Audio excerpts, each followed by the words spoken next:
As entrepreneurs, we always hear that content is king. Content marketing here, content marketing there.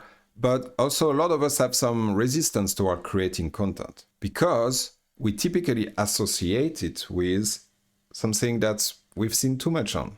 Awkward posts on social media that nobody comments on, or video that feels salesy, or long article that you spend, days writing, or books that you spend months or years.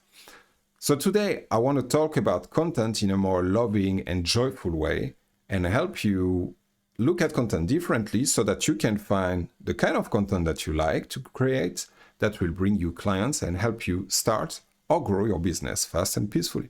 Sounds good? Okay, let's rock!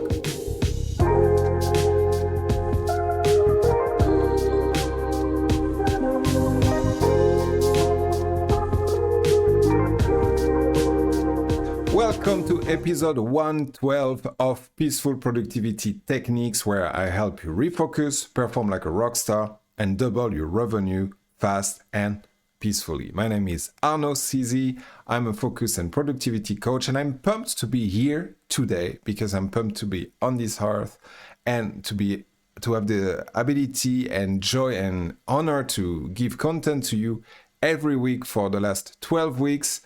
Today is a milestone for me. I've created 12 episodes in 12 weeks. I will keep doing that the whole year to reach eventually 52 weeks and 52 episodes. And I'm delighted by all the support and feedback I receive along the way. So thank you for watching. Thank you for listening to me if you're listening on Apple Podcast and Spotify, and for watching if you're on YouTube. So today we're going to talk about content. Content is essential if you want to start a business or grow your own business, but content is not necessarily what we traditionally think of. So I want to talk about a few different ways to look at content so that you can find the way that you like to create content and build your business around it, or have it support your business, or delegate it so that somebody else creates it. But the important thing is that it should be aligned with what you love to do. So let's start with that. Let's start with one thing that you need in order to create content is to be in a focused state and have time for it. If you want to feel focused, fulfilled, and productive 7 days per week, go to peacefulproductivity.coach/7 days to get my free, guys, it's free, so don't wait for it, my free cheat sheet, 7 great days per week. Those are tools that me and my clients we use so that Monday to Sunday, Sunday to Monday, we are on. We can be focused, we can be productive, or if we want to chill with our family, we manage to unplug and really be present with them, right? 7 great days per week. Go to peacefulproductivity.coach/7 days and get your free cheat sheet now, and then thank me later. So let's start with the debunking a thought about content. Content is not just you posting on social media. I don't like social media. Okay, here, I said it. I don't like social media. I know that a lot of us have a conflictual relationship with social media. I know that a lot of my clients lose time there as a consumer of social media. I know that some other clients post on social media regularly in order to get clients, but it's a pain, it's a suffering, they are pushing themselves to do it. I know that it used to be my case as well, and we've tried delegating to somebody else who was editing content for us. Nothing ever worked. What you're watching now is me creating content, and as I just said in the intro, I love doing that. But before that, I looked for a variety of ways to create content. And for me, I found out that blocking my Monday so that I create one long piece of content like this, and I put it on YouTube, podcast, for my email list, and on my website is the optimal way for me to create content. Because I know that I create it once, I bring value once, and then forever, people can find it online through SEO, through some Google search or Bing search or whatever thing you use. Yes, because Bing is the thing now with their new AI stuff. But let's stay focused on the topic. So the first call to action for you guys is to think about the kind of content that you would be excited to do, so that creating content isn't a pain, isn't suffering, isn't something that you have to push yourself to do. It can be a creative, joyful, pleasurable activity. So let's talk about the kind of content that you can explore. Starting with social media, okay? If that's your thing, just go for it. There is some form of hierarchy as of how engaging the content is. Video is at the top, like longer video, short video, it depends on which platform you are. And then you have text below. Then you have photos, I would say, and then below you have text. So if you're grinding, if you're a writer, for example, and you love posting text on your Instagram page, then go for it. One of my clients did that, and it really helped her start her coaching business fully booked, because she was adding value day in, day out through her writing, and people noticed her and were like, well, I resonate with that. Oh, I never thought about this problem this way. And so later, when she was like, hey, I'm actually taking a few coaching clients, everybody was like, oh, yeah, me, take me. She's doing very well. But maybe that's not you. Maybe you hate writing. Maybe you love to take photography. So take pictures and post it there. And a common thing I hear often is, yeah, but I don't want to deal with all those hashtags and all those comments and things like that. Don't worry about that for now. And don't take it from me. Take it from Mr. Beast, probably the biggest content creator in the world at this point. He says, I was watching a video of him last week, and he says, your first 100 contents are going to suck. So don't worry about it too much. Just try to improve it at every new iteration. And that's very relieving. And I love that he said that, because what a lot of us do as creators, as content creators, and as creators at all, is we do one piece of content, we put it out there, we get 2 views, 2 likes, and one of them is our mom, and then we're like, oh, yeah, it's not gonna work. Me, when I put those videos out there, of course it makes me happy when people watch and comment, but I don't need to see big number, because I know that a year from now, episode 52, 152, 155, etc., they will be so much better. But I cannot create those without creating this. Okay, it sounds a bit weird. I'm already doing my best right now to transmit as much value as I can for you guys today. But internally, I also know that each episode is better than the previous one. Content-wise, but the lighting hopefully is a little bit better, like the sound is a little bit better. I feel more and more myself as I'm on stage, as I'm in front of the camera. And so don't get too caught up on the external results, is what I'm saying. If you love to post photographies and you want to grow your business this way, post it regularly, every day, every second day. Find a rhythm that you like and that you can be consistent with. For me, once a week is perfect for long form. I show up here and it's a perfect start of my week. I get to use my creativity. I get to add value. I get to focus. I turn all the notifications off, and I just love it.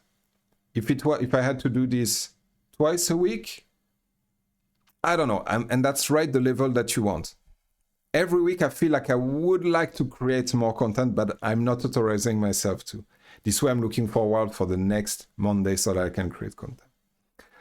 So coming back, kinds of type of content that you can create. Video, if you feel good on video, or if you want to feel good on video, because for me personally, it's a process. Every video I make, I feel a little bit better. And again, the 100th video, I will be much, much more relaxed and better lighting, better sound, better content than what I'm doing now. And this video, which is the 12th or 13th, because I did some test episodes, I feel so much better and more relaxed and much more like myself than when I started. So video is usually at the top in terms of engagement. Photos is right after that. Writing is after that, or written post. But what really matters is your excitement, as I said. So if you hate video and you don't want to learn video, if you hate pictures and you don't want to learn to take pictures, go with text and bring value this way. Follow what you love. This is social media. And then obviously then you can choose the kind of social media that you want to post on, depending on where your prospect lives. That's a very important thing to consider. Maybe it's obvious, but if you want more B2B, you might look more at LinkedIn. If you want more women, you might look at Pinterest. If you want, those are generalization and they need to be tested.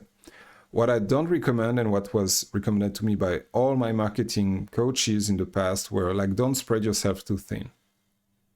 Unless it's automated and the robots are doing it for you, excuse me, or you have a VA who's doing that, and even then, don't spread yourself too thin. Pick 1, 2, maybe 3 social media, depending on how you count, and be present there. Being present means that once it's not just about posting. It's about posting and then reacting to reactions. Once somebody talk to you, raise his hand and talk about what you say in your video, that's such an excellent occasion to talk to that person. Hey, what did you like about it? Blah, blah, blah. And, I like this. Oh, okay. And do you have some idea for future content that I could create? Well, actually, yeah, if you could write or talk or record a video about this, that'd be great. And now you're talking to your customer directly and you create better content thanks to this. And also this conversation can turn into a sales call, maybe, can turn into a client, can turn into a friendship, can turn into a collaboration. Maybe that person has a podcast they can invite you to. So there's a lot of joy to be found in there. But let's say you hate social media with a passion. You just don't want to go anywhere near that. It's fine. It's fine. I mean, there are probably some blocked energy you want to look into around that, but that's a theme for another video if you guys want. So if you do, let me know in the comments, let me know in reviews, and I'll create a video on that topic. If the social medias are not what you want to create on, there's a whole bunch of other contents that you can do. Your website is content. Your mailing list is content. Your ads are content. But also, and that's what we're working on with the client, if you like to speak in front of others, if you're a performer, giving talks is content, doing improv comedy, being a comedian on stage, all of that is content. Giving a concert, all of this is content, even if it's not recorded. All of these are contents, I'm saying it again, even though it's not recorded. Because that moment when you're on stage, when you're delivering a talk, making a concert, you're talking to some people directly, and some of them might be your clients. So again, circling back, pick the kind of content that you love and don't limit yourself to the traditional, social medias or, emails or something like that. Everything is content. Talking to your friend is content. Recently, I heard about a coach who made 2 sales this year for $100,000 each. So the guy made 2 sales and he made $200,000. Pretty cool. How did he do it? He created content. Which content? One email that he sent to several people.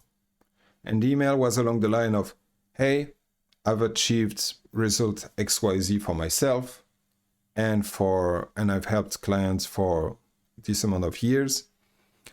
I'm looking to speak with 1 or 2 high-level CEOs or founders who want to take it to the next level and are ready to commit at the highest level.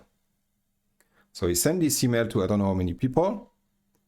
So that was his content. I don't even know if the guy has a website or something. And he was never a CEO or a founder himself.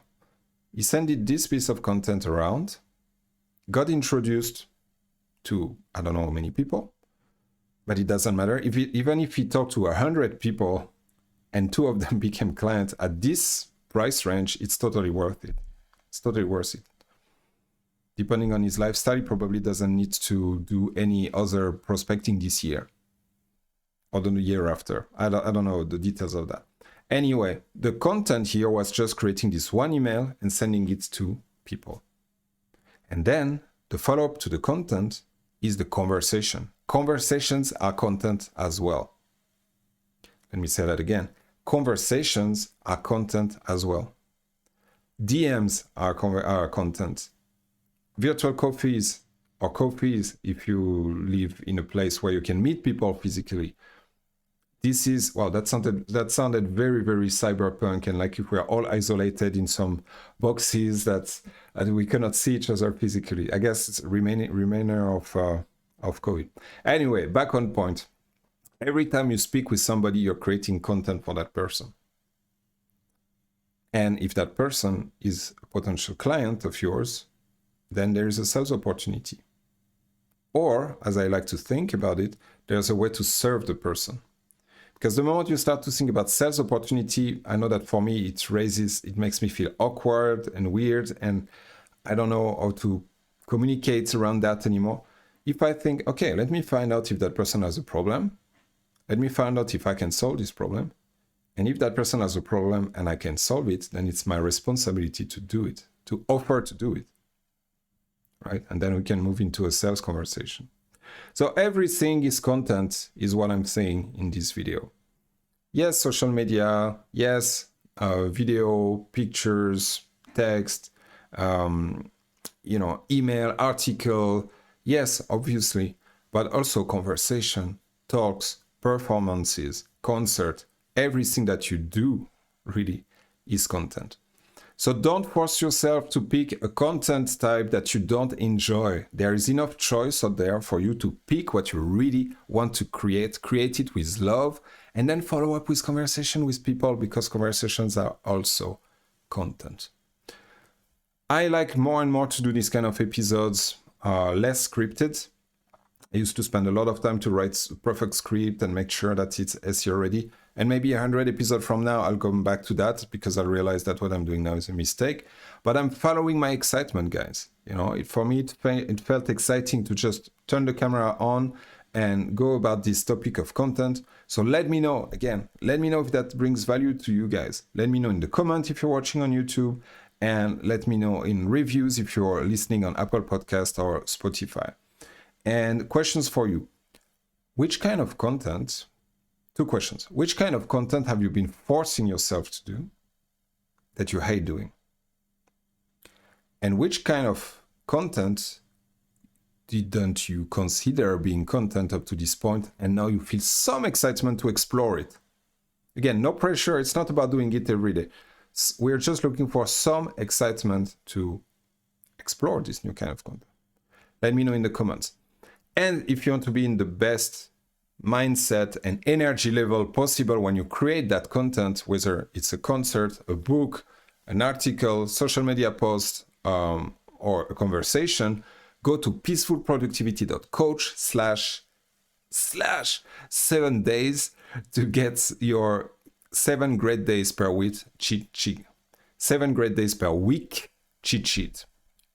Those are powerful exercises which are short, applicable. You do them, you raise your energy level, you organize your day better, and you're able to kick ass, be productive, fulfilled, and focused 7 days per week. This is free, guys. So what are you waiting for? Come on. Just go there and get the cheat sheet now. That's it for today, guys. So I hope this episode was useful for you. I enjoyed recording it. I created this content with love. I hope you're receiving it with love. If you have any questions, let me know in the comments. And as usual, peace!